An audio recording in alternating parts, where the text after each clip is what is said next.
My ninth grade English teacher told us we could choose our own book for our book reports.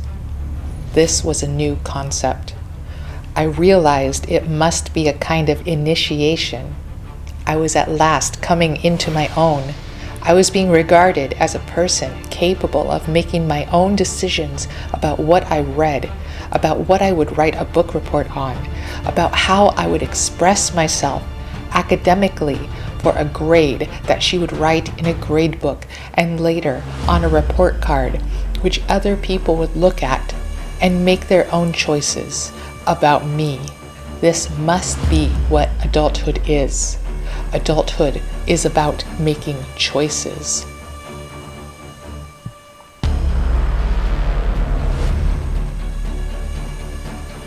It occurred to me that none of the other teachers had offered such a show of respect to us.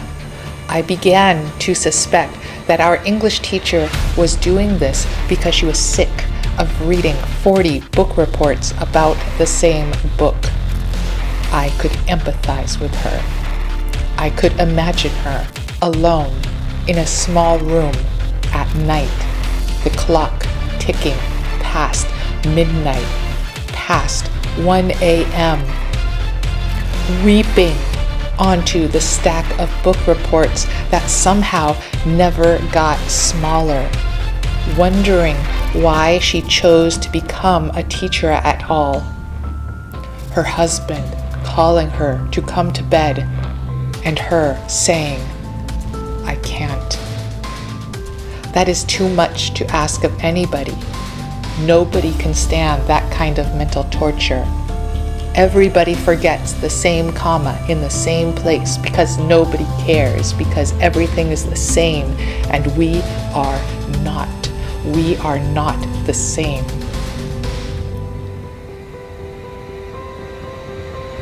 Why not make book reports more interesting for everybody? She must have thought to herself. And as for me, my work would no longer be lost in a sea of mediocre 5-paragraph regurgitations about the miracle worker, or the journey of Natty Gann, or great expectations. I was eager to take part in this experiment in freedom and choice, to prove myself in this new age, this dawning of a new tomorrow. I would impress her by choosing an especially difficult book, a dense, cerebral novel, perhaps something Russian and thick and obviously more complicated than whatever pamphlets the popular girls would choose, like 5 Easy Steps to Bigger Hair. The teacher passed out a list of books for us to choose from. This wasn't at all what I expected. She hadn't brought the books into class. We weren't going to the library to take a look to see what these books were, these books on her list. There was nothing to look at, no way to make an informed decision, no cover art, no back cover blurb, no golden decal saying it had won a prize, no flipping through it to see if anything catches your eye, no author names, no genre, no Dewey Decimal Number, just the titles typed into a list. She wanted us to make a decision right now, on the spot. I looked at the list. I didn't recognize any of the titles. I felt ashamed. I read a lot. I read a book a week. I read 100 pages an hour. I was already a member of the Book of the Month Club. I was the best reader I knew. My peers were in awe of how much I read. I had won championships. I was known for my skill and for my speed, not to mention my impressive vocabulary. I was a leader in the reading community. Reading was part of my identity. This is who I was, a distinguished woman of letters, a member of the literati. I thought I was aware of what was out there. I thought of myself as one of those people who knew things, and now I realize I didn't know anything. It was becoming clear that I didn't know anything at all.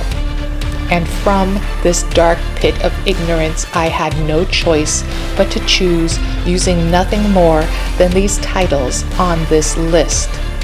It was a test of will and of fortitude that I could not pass.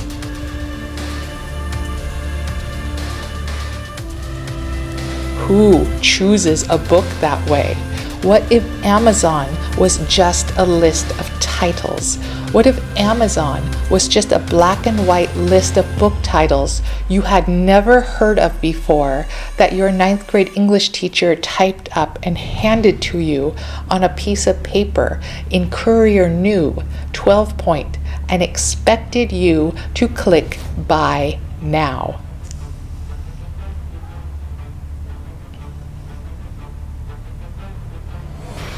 I read each title on her list, noticing the momentary, fleeting feeling each one aroused in me. I hoped to find a title that made me feel both smart and happy, but I could not be sure under these circumstances.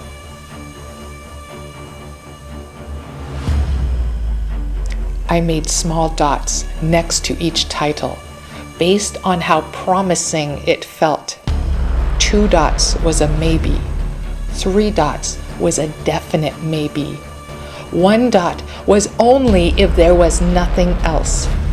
0 dots were the books that felt like trick questions to root out the boring, uncultured, less sophisticated people in the class so that all of us would know not to take them seriously anymore. I could feel the mounting consternation around me as other people devised their own evaluation systems to determine which book they would choose. I felt the urgency of having to choose the best book before anyone else in the class figured out which one it was. And then I realized that someone might choose the same book as me. If this happened, I knew I wouldn't say anything. That I would just choose the next worst book in silence without anybody knowing how disappointed I felt. The teacher went down each aisle of desks and asked each person what book they wanted. I was sitting in the 4th aisle over, 5th desk back. My chances were not good. I held my breath, listening to each person say what book they were going to do a book report on. I checked each one off my list to keep track, to make sure, so that by the time she got to me, I would not accidentally say a title someone else had already said, because then they would all laugh at me.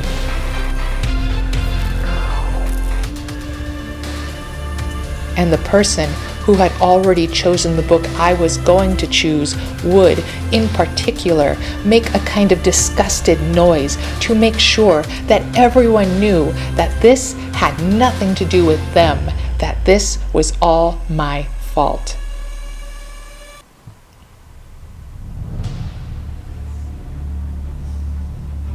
At last, the teacher got to me. No one else had chosen the book I had chosen. Did this mean they knew there was something wrong with it? Did everyone else already know that this book wasn't any good? Was there something wrong with me for choosing it? Why was this book on the list?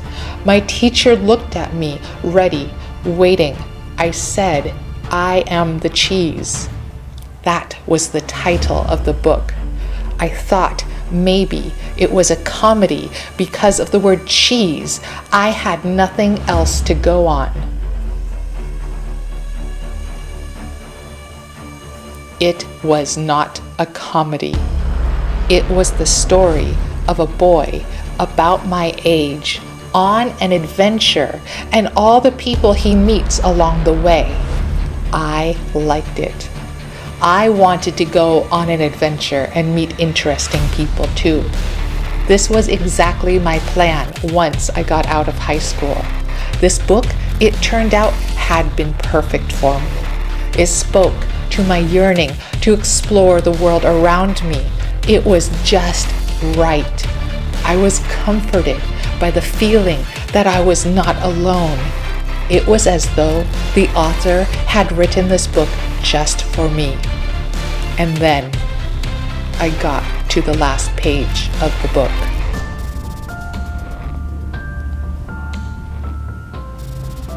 On the last page of I Am the Cheese, I found out that the protagonist is really in some kind of mental institution, and that he'd made up this whole story based on the problems of the other residents of the mental institution that he passed as he rode a bike in circles around the mental institution.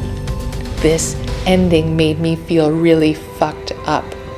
I felt like my teacher had played an elaborate trick on me to get me to see how fucked up I was, to make sure that I knew, to make sure the whole class knew. I pretended that I didn't feel fucked up at all when I wrote my book report. I pretended that I hadn't even realized that this book could make someone feel fucked up. I wanted to be innocent. I wanted her to like me.